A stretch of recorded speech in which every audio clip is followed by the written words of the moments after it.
everyone, Niklsun here, and welcome to Coming Soon Movie News with Niklsun. I'm your host, and on this show, every Monday, Wednesday, and Friday, we'll be going over all the day's movie news, as well as going over what it means for the production in general, such as casting decisions, trailer announcements, director announcements, things like that. So, without any further ado, let's get started with today's Hot Topics.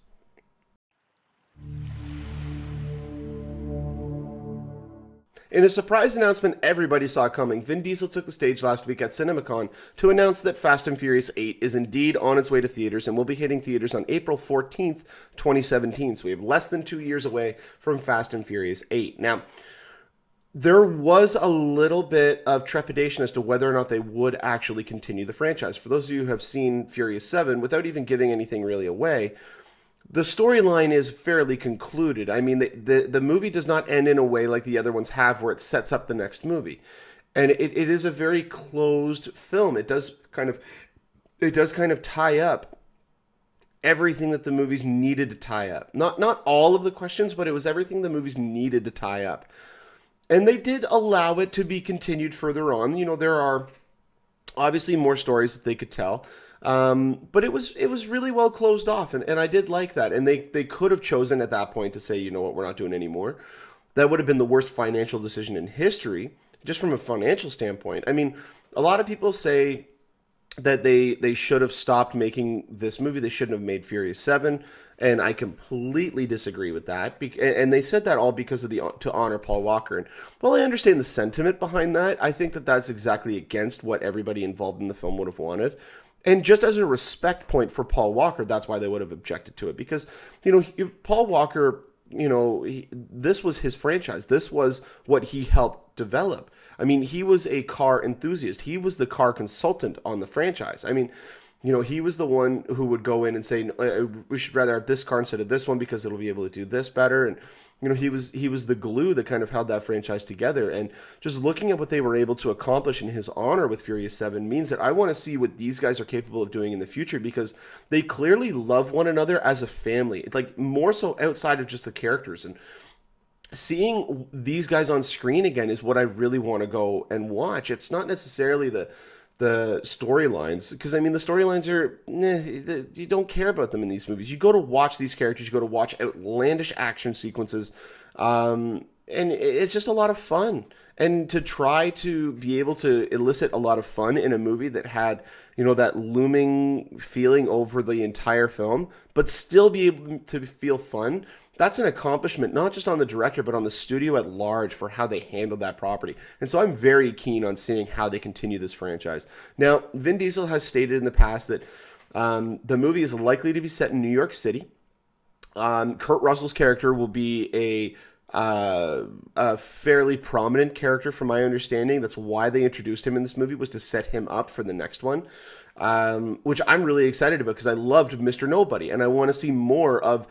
I want to see this crew who's gone from, you know, race thieves to then international heists, to almost working for the government, sort of, while tracking and hunting down this kind of terrorist, if you will, to actually becoming a sort of, you know, black ops team for the United States government. I think that would be really cool. Seeing these guys who, they have the ability to do what needs to be done if it needs to be done, but they also will do the right thing when all else fails. You know, they will always do the right thing. And seeing these guys be given all the toys of the government while also being able to go through all of these things legally. You know, the government will not be after them for this because they've actually hired them to do it. I think that's a really cool opportunity, and it really enhances what they did with Furious 7, because they kind of planted that seed that they're now working for the government. And I thought that was a really well-handled way to go about it. So, you know, I'm on board with this. I love the Fast and Furious franchise. I do think that they are now starting to get to the end. They've peaked already, I think, and now they're starting to go a little bit down, but not a lot. Like, Furious 7 was still really entertaining, and I liked it almost as much as I liked Furious 6. I almost would say, you know, both back to back, but if Paul Walker hadn't of unfortunately passed away, I can't help but imagine what type of movie would have got.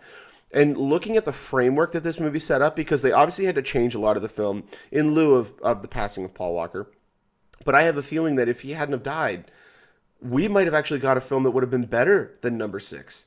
It's possible. It's possible. Because we don't know what else they had to take out of the film because they couldn't do. Like, that whole end action sequence, I have a feeling that there was a lot more to do with that involving the Brian character. But unfortunately, they couldn't do it because of time constraints, budget constraints, and the logistics of having the CGI face for the majority of the film. Because, I mean, let's face it, they did an amazing job with it, but there are some noticeable sequences in the movie where you can tell that it is that. And it's just unfortunate. And I hate to nitpick a movie like that because of the circumstances surrounding it. But still, I mean, I'm really excited for this movie. We've got less than 2 years till it comes out. From my understanding, James Wan is not expected to come back. Universal is still courting him to come back. But I think that Universal right now is the one studio out of all of them that wants a great working relationship with its directors. And I have a feeling that they are not going to push this. They are not going to say, no, you have to come back. Because I believe they have him contracted. I think he signed at least a 2-film contract to direct. And also because he has The Conjuring 2, which he has signed up on, that Universal allowed him to go and do because of the headache that he had to do with this. And that movie comes out next summer. I don't know if he would have enough prep time to work on Furious 8. Because it's going to come out less than a year. Actually like 9 months or 8 months after The Conjuring 2, he's not going to have enough time to do it. So they're on the search for a new director. Now, off the top of my head, I can't think of anybody who I would like to see direct this movie that is not already tied up doing other things. But I would love to hear what your guys' suggestions are. What do you guys think is going to be the next director? Who would you like to see as the next director? Put a comment in the comment section below. And if we do get more information about this topic, then I will definitely update you guys on here.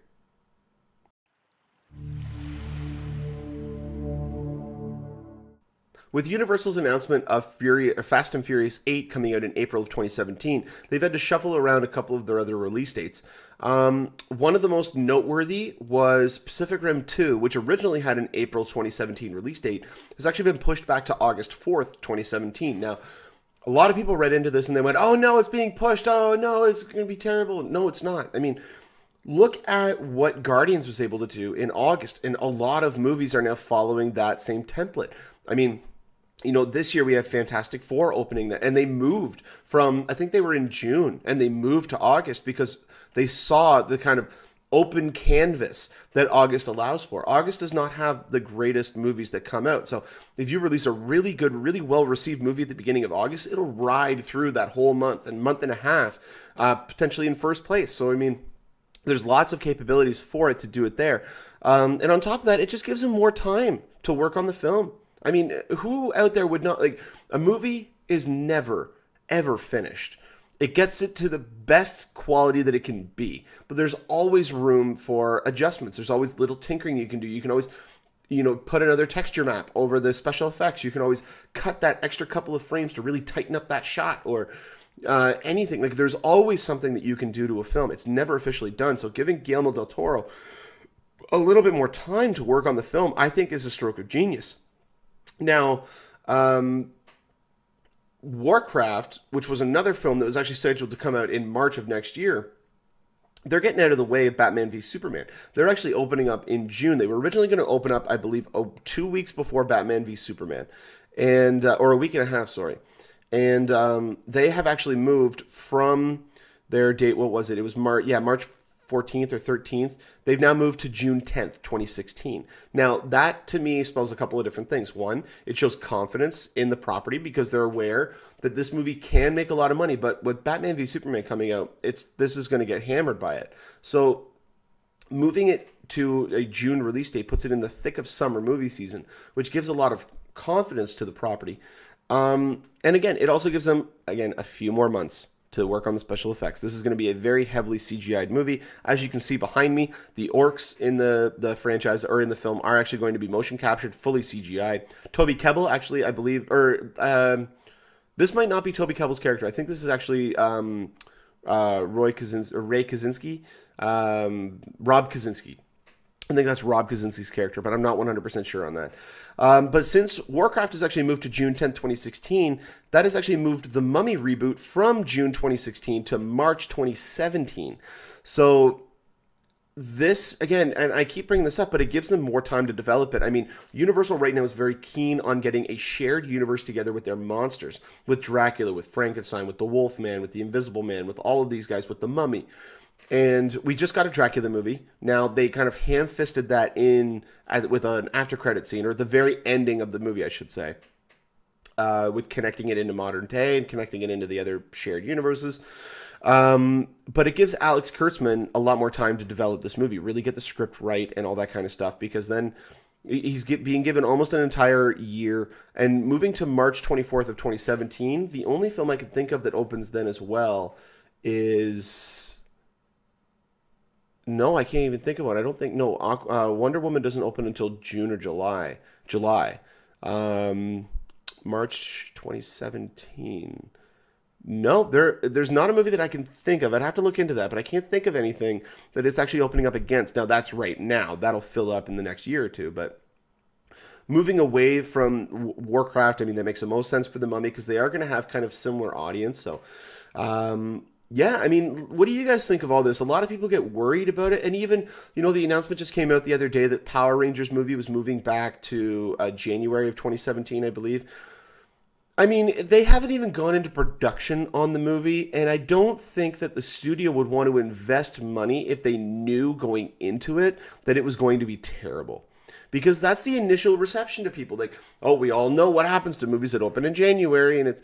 No, if the movie had already been shot, and then they moved it to January, at that point you have to question whether or not... Are they moving it there because they have a lot of confidence in the property and they think that it can just destroy everything else? Or are they trying to bury it? Are they trying to hide it? And because it hasn't even begun shooting yet, I don't think we have to worry about Power Rangers at all. And I'm really excited about it. I'm a kid who grew up on Power Rangers, all right? The Mighty Morphin Power Rangers was the morning TV show that I watched every day. It was awesome. I loved it. Looking back on it now, because I recently watched it on Netflix. Well, not recently. It was about a year and a half ago. It doesn't hold up at all, but it took me back. It had a nostalgic feel to it, so I really like that. But yeah, what do you guys think of all these release date changes? Are you worried about some of them? A lot of people are saying, well, now we have to wait even longer. It's like, well, yeah, but I mean, it's only a few months. You know, I mean, for Warcraft, we waited how long now? I mean, what's a few more months? It's nothing. We're not even going to notice it. I mean, just think about it. No, we were supposed to be getting Batman v Superman in 2 months from now, originally. It was supposed to open up in the middle of July. We're not getting that until March of next year, and it still, to me, doesn't feel like it's that far away anymore. I mean, we're 10 months out now. We're only 7 or 6 months out from, we're 6 months out now from Star Wars. I mean, it doesn't feel like it's that far away. Everything just keeps moving and moving and moving. So I'm excited for it, but let me know what you guys think in the comment section below. And if we do get more information about any of these topics, then I will definitely update you guys on here.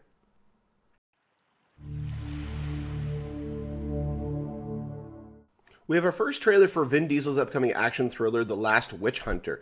Now, this is a project that I've been closely following because it's an anomaly to me. First off, it's a movie that just sounds... I don't know what other word to use other than generic. I mean, you know, it sounds like something that you would find on the Sci-Fi Channel. But then you look at the fact that Michael Caine's in the movie. Then you have Elijah Wood, who is very picky and choosy about his roles that he takes. Then you have Rose Leslie, who is just coming off of Game of Thrones. Now, the one thing I found is that this is the second movie released consecutively starring Vin Diesel that co-stars a very prominent Game of Thrones actor, which I thought was a little... I don't know if I'm just reading too much into that or whatnot. Either that or Game of Thrones just picks great talent, which is... I don't think anybody would argue that.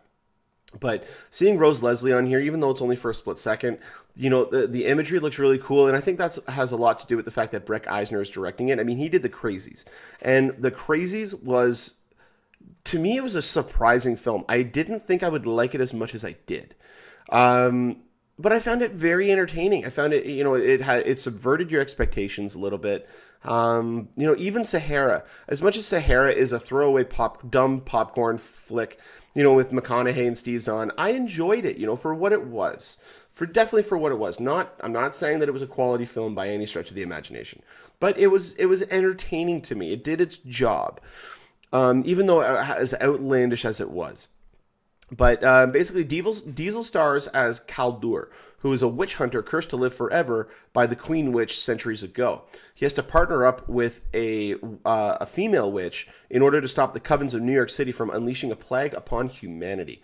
Now, this image here that you see behind me actually comes from, I believe, a past sequence in the movie, which will be him, maybe 500 years ago, 1,000 years ago, 2,000 years ago. I don't know exactly when, but then the majority of the trailer takes place in modern day in New York City. And Vin Diesel looks just like Vin Diesel. I mean, that shot at the end of the trailer with him and the sword on fire, like, it just screamed Game of Thrones to me. And you could tell that the influence was from Game of Thrones, at least a major one, which I don't think is a bad thing. But it coming out in October, this is a movie that I think it's Universal. It's either Universal or Lionsgate. I think it might actually be Lionsgate. But, it's really cool to see Vin Diesel starring in a movie that's not Fast and Furious or Riddick. I mean, I haven't seen a Vin Diesel movie in a while that wasn't one of those two. Maybe I'm just blocking out the ones that he was in that weren't Fast and Furious or Riddick. But I don't know. I can't think about it. But again, we only got a small glimpse from this because it is just a teaser. I mean, you get a very vague sense of the world and what the story is going to be about. And essentially, it's just he's a witch hunter.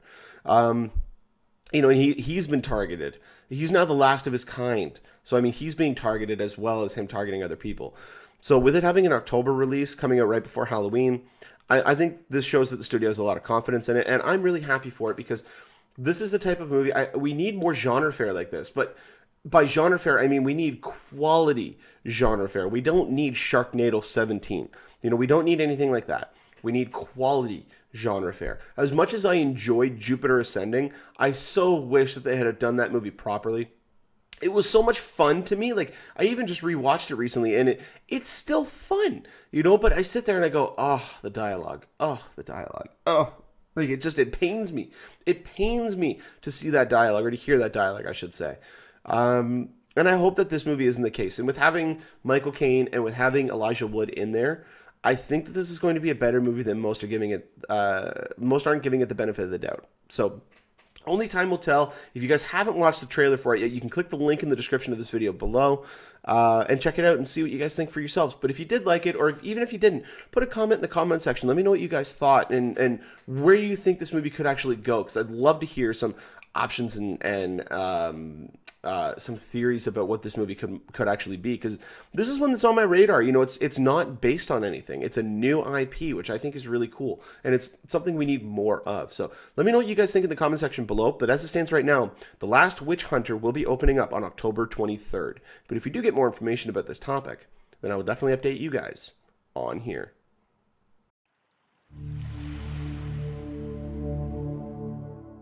Well, that'll about do it for this episode of Coming Soon Movie News with Niklsun. Thank you so much for watching. You guys have been a great audience. Go ahead and click that subscribe button there in the bottom corner. You can get updates whenever we post a new video. You can also follow me on Twitter and Instagram at Niklsun, Niklsun, for all of your movie updates. And also give our Facebook fan page a like at facebook.com/movienewswithniklsun. If you ever have a topic or question you'd like to have talked about on the show, you can go ahead and put a comment in the comment section, or you can email me at movienewswithniklsun@gmail.com. And in every Friday episode, I'll try to answer as many as I can. But until next time, you guys enjoy the rest of your day. Take care.